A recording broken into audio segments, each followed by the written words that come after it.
Assalomu alaykum. Sarvars Lab birinchi epizodiga xush kelibsizlar. Bugun sizlar bilan biz futures trading nimaligini, qanday ishlashni va futures tradingdagi kontraktlar, ya'ni micro, mini va yana qanday qilib TradingView orqali market executionlar qilishlarni, ya'ni сделка ochishlarni etapma-etap sizlarga tushuntirib beraman. Ana endi o'zi futures o'zi nimaligini tushunib olishimiz kerak. Futures o'zi nima? Futures bu real birja orqali trade qilish, ya'ni CME, ICE, Eurex va shunga o'xshagan bir nechta birjalar orqali savdo qilish. CME Chicago Mercantile Exchange bu men foydalanadigan birja, chunki men ishlaydigan prop firmalar hammasi shu birja orqali ishlaydi va bu birjada ishlash uchun sizga broker ham kerak bo'ladi.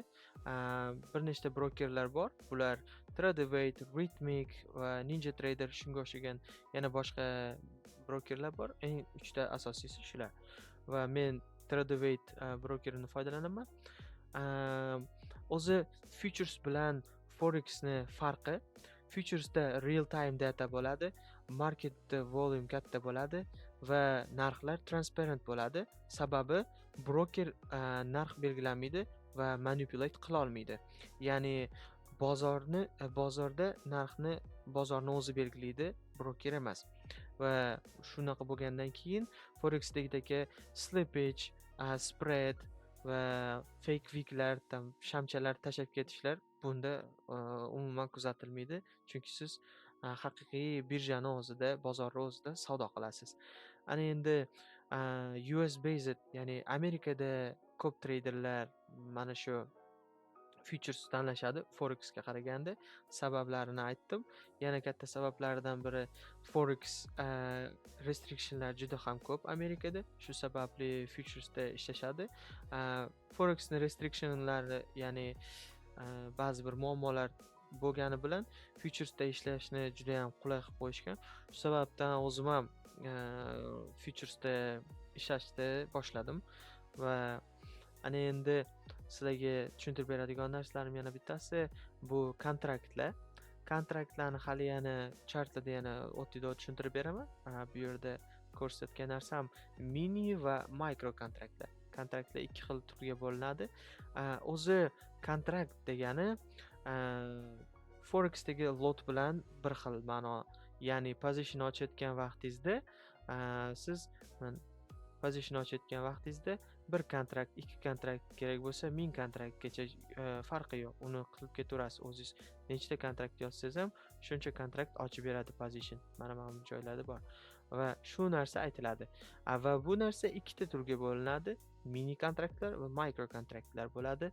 Va sizni mini kontraktlarni qiymatini hisoblash Nasdaqda 1 point, S&P 500 da masalan 1 pointingiz $50, bunisida $20 bo'lsa, buni mikroda esa $2, $5 bundan arzonroq yuradi. Shu sababli mikro qilingan.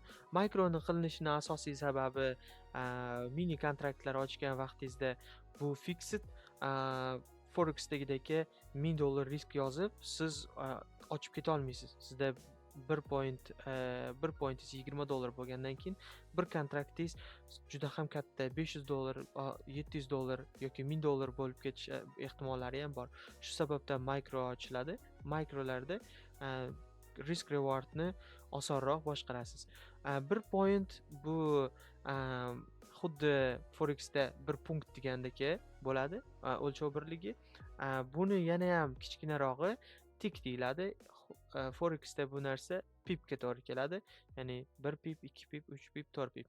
Ana endi buni qanaqa hisoblash esa yana ham o'sha har bitta pairlarni o'ziga bog'liq. Nasdaqda 1 point 4 tik, S&P 500 da ham bir xil. Lekin mana bu yerda ko'rishingiz mumkin, oilda 1 pointimiz 100 tikka teng bo'ladi. Ana endi xuddi shu narsani aytsangiz, bir tik $5 bo'ladi. S&P 500 da $12.50, crude oilda $10 bo'ladi. Agar xuddi shu narsani Mikro kontraktlardagi qiymatini bilmoqchi bo'lsak, bu yerda 50 sent NQ'da, S&P ES'da $1.25 va crude oil'da 10 sent. Mana shunaqa qilib hisoblaymiz. Hozir men sizlarga buni nima ma'no anglatayotganini, nima deyotganimni hozir sizlarga chartda tushuntirib beraman. Mana bu yerda chartda ko'rishingiz mumkin. Hozir bir sekund chart toping. Mana bu yerda chartlar bor va chartni kichkinaroq time frame ga o'tkazamiz. Tak. 1 minut o'tkazaylik. Mana bu yerda sizlarga hisoblab berishim uchun deylik, narx hozir 20.1975 da turibdi. Agarda narx mana shu yerda 20.75 ga ko'tariladigan bo'lsa, bizda narx 1 point surilgan bo'ladi. Sizlarga hozir mana bu tushunarli bo'lishi uchun current narxga qo'yamiz. 21 deylik, 21.50 da turibdi hozir narx. To'g'rimi? 21.50 da. Agar shu narx 22.50 ga ko'tariladigan bo'lsa, narximiz 1 punkt ko'tarilgan bo'ladi. Ya'ni 4 tik bo'lgan bo'ladi. Shunda narx $20 oshadi. $20 o'sgan bo'ladi. Agar pastga 20.075 ga tushadigan bo'lsa, narx 1 tik 1 point pastlagan bo'ladi. $20 narxi pastlagan bo'ladi. Shunaqa qilib hisoblash mumkin. Ya'ni o'zingizni stop lossingizni ham primerni qo'yasiz. Bu hozir shunchaki hisoblanmasdan aytyapman. Mana bu yerda deylik 1 ga 3 risk reward qo'ygan taqdiringizda shunda sizda take profitingiz 27 point bo'ladi, stop lossingiz 9 point bo'ladi. Shu yerda siz o'zingiz shuni kalkulyator ochamiz. Kalkulyator olsak, 9 pointni ko'paytirsangiz $20 ga, sizning stopingiz $180 bo'ladi. Sizning 1 pointingizni, bir kontraktingizni bahosi $180 bo'ladi. Take profitingiz esa shuni 27 ni ko'paytiramiz $20 ga, $540 bo'ladi. Mana hozir shu narsani ochamiz. Create limit order qilsangiz, mana xuddi shu aytganimdek $1 bir kontraktimizni stop lossi $180, take profitimiz $540 ga teng bo'lyapti. Va xuddi shunaqa. Ana endi boshqalarida ham agar xuddi shu narsani mikroda ochsak, mikroda esa buni biz $2 deb hisoblashimiz kerak bo'ladi. Hozir buni ham sizlarga ko'rsatib beraman. Mikroda mana bu yerda hozir bitta stelka ochamiz. Mana bu yoqda stop boyaginiki buni ham deylik, mana 5 point stop. Take profitimiz 15 point qilamiz. Mana 15 point. Shunda 1 ga 3 risk reward bo'ladi. Bizni boya aytganimdek mikrolarda 1 point yurishi $2 ga teng bo'ladi. Shunda hozir yana kalkulyator ochib, hozir ko'rsatib beraman. $2 bo'lgandan keyin 5 point yursa, bu degani bizning stopimiz $10. Take profitimiz esa $15 ni qilamiz $2 ga. Biz take profitimiz $30 ga teng bo'ladi. Hozir mana ko'rsatib beraman. Create limit qilsak, xuddi mana aytganimdek, yo'q, bu yoqda 25 ta kontrakt ochilibdi. Bizga 1 point kerak. Bir kontraktimizning bahosi $10 bo'ladi, take profitimiz esa $30. Va xuddi shunaqa ko'rganinglardek 1 pointning boyi $180 bo'lsa, hozir esa $10. Ya'ni sizlarga to'g'riroq bo'lishi uchun shuni 9 point qilib ko'rsatib bersam, shunda aniqroq bo'lar ekan. Ming bor uzr, bir daqiqa. Mana hozir create limit order qilsak, yana shu point qilamiz. Shunda $18 bizda stop bo'lyapti, take profitimiz $54 bo'lyapti. Mana xuddi shunaqa bo'ladi. Ana endi biz sizlar bilan positionlarni ochishlarni o'rganamiz. Positionlarni ochishlarni ko'rsatsam, birinchi o'chiritda eng oddiy usuli mishkani o'ng tarafini bosamiz, create limit order qilamiz va mana bu yerda salgina bu yoqqa olsak, mana shu joyda create limit qilamizda, bu hozir mikroda ochilgan. Siz o'zingizni primerni nechta qilamiz? Bu deylik, siz $200 riskovat qilmoqchisiz. $200 yozasiz. Sizga o'zingizga to'g'ri keladigan stop loss ko'rsatib berish kerak. Margin stop loss deylik. Ko'rsatib boramiz. Stop lossimiz take profit. Salgina noto'g'ri hisoblab beryapti.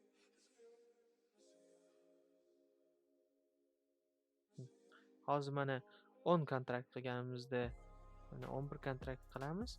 Deyarli $200 ga to'g'ri kelyapti. Margin in balance qilamiz. Yo'q, USD risk qilamiz.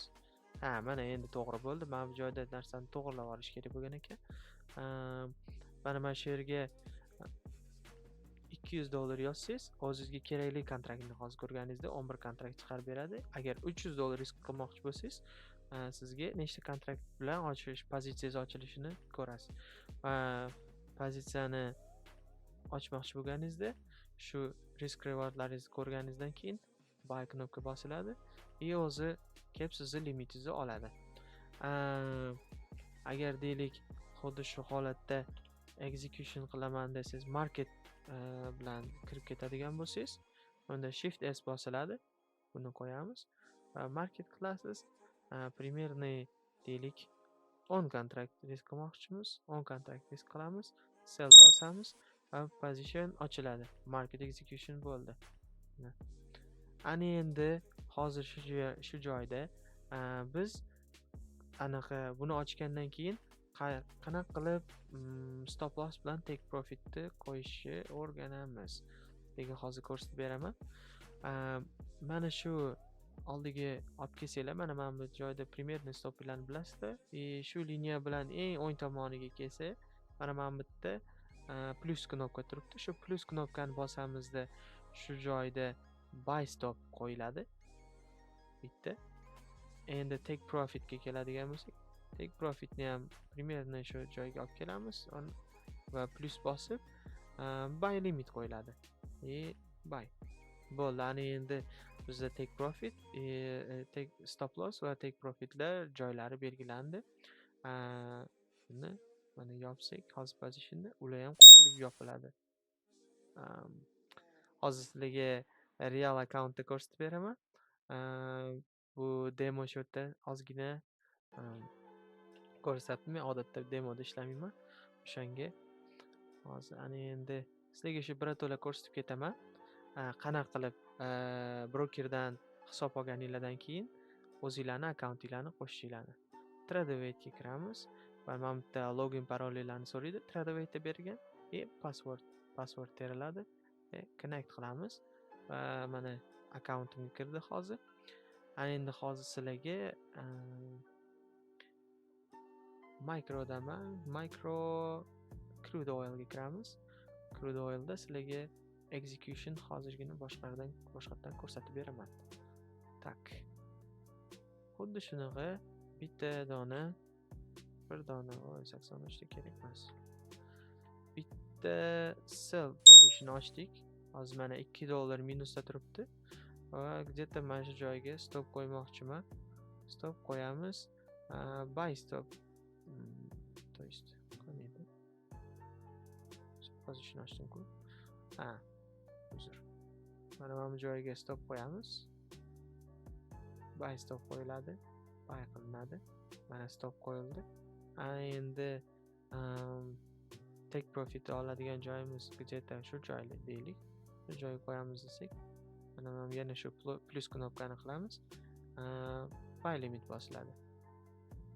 Va bo'ldi. Ana endi hozir mana shu joyda $3 minusda turibmiz. $3 minusda turganini deylik pozitsiyani yopsak ham, haligi ikkita qo'ygan ochgan yangi limitlarimiz qo'shilib o'chib ketadi. Bo'ldi, mana xuddi shunaqa. Ana endi sizlarga yana bir naqasini tushuntirib beraman. Partially closing ni. Bunda partially yopishingiz uchun boya aytganimdek, nimaga mikrolarni foydali tarafi, yana paper trading ga qaytamiz. Chunki o'zim akkauntimni riskovat qilgim kelmaydi. Tak, paper trading da sizlarga ko'rsatib beraman. Deylik, hozir mana shu joyda pozitsiyani ochamiz. Stopni high ga qo'ydik. Take profit mana bu joyda turibdi. Market execution qilamiz. Shu joyda men hozir $245 risk qilyapmiz va sell qilamiz. Va hozir limit ochdi. Sizlarga hozir ko'rsatib beraman. Market qilib kiramiz. Market qilib kirdi hozir mana. Hozir mana $70 minus bo'lib turibdi. Mana shu joyda deylik примерно mana shu lowga kelganda sizlar partially close qilginglar kelyapti. Partially close qilmoqsizlar. Shu joyga control buni bosamiz. Yo'q, control emas. Mana shuni o'zini yana bosamizda create new order qilinadi. Stop qo'yasiz. Shu yerga deylik 20 tasini yoqmoqsiz. 20 ta qo'yib uni buy qilinadi. Buy limit bo'ladi. Uni buy limit qilamiz 20 ta. Mana shu joyga kelganda narx bizni take profitimizni partially 20 ta kontraktni yopadi. Oddiygina qilib aytadigan bo'lsak, hozir bu juda ham katta bo'lib ko'rsatildi. Buni hozir yopamiz. Mana bitta NQ ni o'ziga kiramiz. NQ ni o'zida position ochsak, deylik mana active shift buy 4 ta kontrakt bilan ochdik position. 4 ta kontrakt bilan position ochildi buyga. Endi biz narx mana shu joylarga kelganda partially yopamiz. Buning uchun bizga просто market sell mana ikkita to есть limit qo'yiladi. Sell qilinadi. Mana shu joyga kelgan vaqtida narx partially ikki kontraktimizni yopadi. Take profitimiz esa o'sha aytganimdek bitta ochiladi. Mana bunga sell limit qo'yiladi. Stop lossimizni mana bu joyga qo'ysak, enter bosamiz va sell stop qo'yiladi. Mana xuddi shunda mana bunaqa ochamiz, qo'yamiz. Stop loss, take profit va mana bu joyga kelganda 50% fix qilsak, xuddi mana shu o'zimiz oddiy analiz qiladigandek, mana shunaqa qilib, imенно 2 qo'yishingiz shart emas. Xohlasangiz bitta kontraktni yopib, qolgan 3 tasini yana olib ketsa bo'ladi. Yoki bo'lmasam, shu jarayonning o'zida 2-3 tasini qo'yib ketsangiz bo'ladi. Deylik, mana bu o'zini hayiga kelganda bitta limit qilamiz. Bitta limit bitta bo'ladi. Keyin mana shu o'ziga kelganda yana bitta positionni qilsa bo'ladi. Shunaqa qilib o'zingizga fix qilib to'g'rilab ketsangiz bo'ladi. Juda ham oson, boshida tushunib olgandan keyin bemalol ishlasanglar bo'ladi. Xo'sh, o'ylashimcha bunga kerakli narsalarni sizlarga tushuntirib berdim. Va yana nimalarni tushunmasanglar kommentda savolinglarni yozib qolinglar. Qo'limdan kelgancha hammasini tushuntirib berishga harakat qilaman va Telegram kanalimga ham follow qilishni unutmanglar. U yerda ham yaxshi har kungi analizlarimni va o'zimni erishgan narsalarimni hammasini o'sha yerda share qilib boraman. Ko'rishinglar mumkin va rahmat kattakon, bugun vaqtinglarni ajratib mana shu meni videomni ko'rganingiz uchun.